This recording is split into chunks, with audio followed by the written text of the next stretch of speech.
5 people that you spend your time with the most influence your life way more than the others. We all have heard that, right? Today I am going to give you the split of how these 5 people should be chosen. The first one is try staying near a few kids. That brings out the kid in you out the most.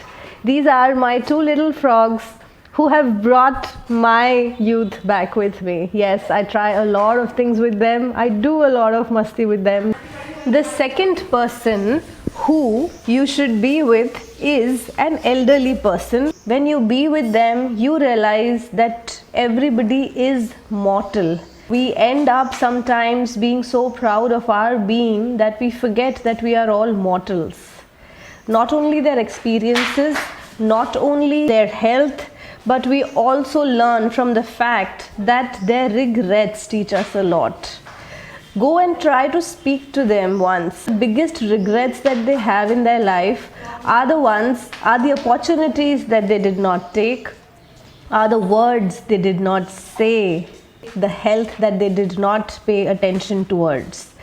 A few things that you get to learn from them are so valuable and keep you so grounded that you will realize how blessed you are in this life when you understand the challenges that they had gone through.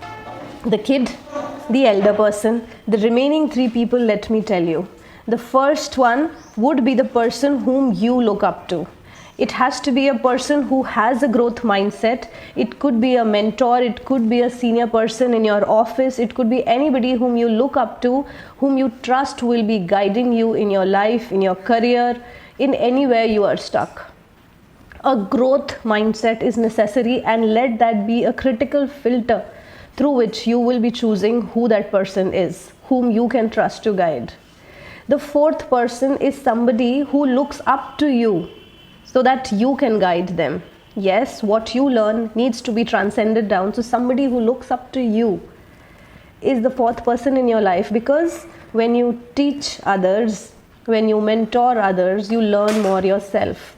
What you become in this journey of teaching others is something you should be proud of. You should pat your own back.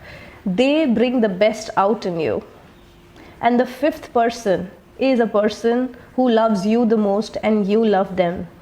That is where your best, your core goodness comes out. Your best comes out when you are with people whom you love the most. So surround yourself with these 5 kinds of people, and this Diwali can become even better.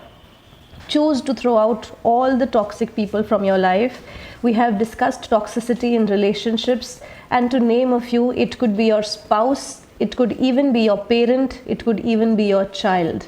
It could be your manager at work, it could be your boss, it could be a peer. Whoever makes you feel unworthy is something that you need to clean off this Diwali. If this is the message I'm leaving you with, let me say a very happy Diwali, because I know this time you will make it happy. Thank you so much. It was wonderful coming to you. God bless you. Diwali! Happy Diwali from us to you. God bless you. Flying kiss दे दें एक सबको आज. Yay!